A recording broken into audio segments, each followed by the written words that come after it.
Pasal 14 ayat 1-20. Di Ikonium pun kedua rasul itu masuk ke rumah ibadat orang Yahudi, lalu mengajar sedemikian rupa, sehingga sejumlah besar orang Yahudi dan orang Yunani menjadi percaya. Tetapi orang-orang Yahudi yang menolak pemberitaan mereka memanaskan hati orang-orang yang tidak mengenal Allah dan membuat mereka gusar terhadap saudara-saudara itu. Paulus dan Barnabas tinggal beberapa waktu lamanya di situ. Mereka mengajar dengan berani karena mereka percaya kepada Tuhan, dan Tuhan menguatkan berita tentang kasih karunia-Nya dengan mengaruniakan kepada mereka kuasa untuk mengadakan tanda-tanda dan mujizat-mujizat. Tetapi orang banyak di kota itu terbelah menjadi dua. Ada yang memihak kepada orang Yahudi, ada pula yang memihak kepada kedua rasul itu. Maka mulailah orang-orang yang tidak mengenal Allah dan orang-orang Yahudi bersama-sama dengan pemimpin-pemimpin mereka menimbulkan suatu gerakan untuk menyiksa dan melempari kedua rasul itu dengan batu. Setelah rasul-rasul itu mengetahuinya, menyingkirlah mereka ke kota-kota di Likaonia, yaitu Listra dan Derbe dan daerah sekitarnya. Di situ mereka memberitakan Injil. Di Listra ada seorang yang duduk saja karena lemah kakinya dan lumpuh sejak ia dilahirkan dan belum pernah dapat berjalan. Ia duduk mendengarkan ketika Paulus berbicara, dan Paulus menatap dia dan melihat bahwa ia beriman dan dapat disembuhkan. Lalu kata Paulus dengan suara nyaring, "Berdirilah tegak di atas kakimu." Dan orang itu melonjak berdiri, lalu berjalan kian kemari. Ketika orang banyak melihat apa yang telah diperbuat Paulus, mereka itu berseru dalam bahasa Likaonia, "Dewa-dewa telah turun ke tengah-tengah kita dalam rupa manusia." Barnabas mereka sebut Zeus, dan Paulus mereka sebut Hermes, karena ia yang berbicara.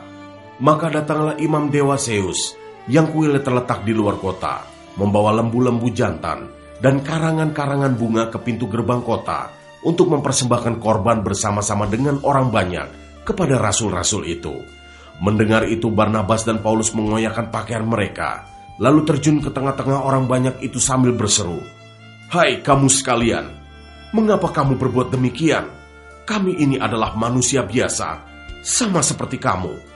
Kami ada di sini untuk memberitakan Injil kepada kamu, supaya kamu meninggalkan perbuatan sia-sia ini dan berbalik kepada Allah yang hidup, yang telah menjadikan langit dan bumi, laut dan segala isinya. Dalam zaman yang lampau, Allah membiarkan semua bangsa menuruti jalannya masing-masing. Namun ia bukan tidak menyatakan dirinya dengan berbagai-bagai kebajikan, yaitu dengan menurunkan hujan dari langit, dan dengan memberikan musim-musim subur bagi kamu. Ia memuaskan hatimu dengan makanan dan kegembiraan." Walaupun rasul-rasul itu berkata demikian, ia memuaskan hatimu dengan makanan dan kegembiraan.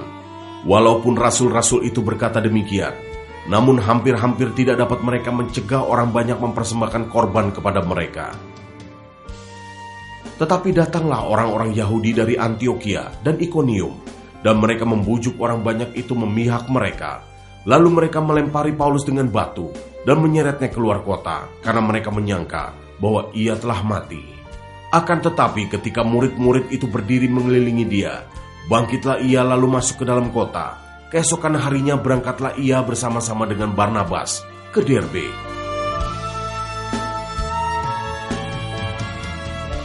Ayat 21-28. Kembali ke Antiokhia. Paulus dan Barnabas memberitakan Injil di kota itu dan memperoleh banyak murid. Lalu kembalilah mereka ke Listra, Ikonium, dan Antiokhia. Di tempat itu mereka menguatkan hati murid-murid itu dan menasihati mereka supaya mereka bertekun di dalam iman, dan mengatakan bahwa untuk masuk ke dalam kerajaan Allah, kita harus mengalami banyak sengsara. Di tiap-tiap jemaat, rasul-rasul itu menetapkan penatua-penatua bagi jemaat itu, dan setelah berdoa dan berpuasa, mereka menyerahkan penatua-penatua itu kepada Tuhan, yang adalah sumber kepercayaan mereka. Mereka menjelajah seluruh Pisidia dan tiba di Pamfilia. Di situ mereka memberitakan firman di Perga, lalu pergi ke Atalia di pantai. Dari situ berlayarlah mereka ke Antiokhia. Di tempat itulah mereka dahulu diserahkan kepada kasih karunia Allah untuk memulai pekerjaan yang telah mereka selesaikan. Setibanya di situ mereka memanggil jemaat berkumpul. Lalu mereka menceritakan segala sesuatu yang Allah lakukan dengan perantaraan mereka. dan bahwa ia telah membuka pintu bagi bangsa-bangsa lain kepada imam. Di situ mereka lama tinggal bersama-sama dengan murid-murid itu.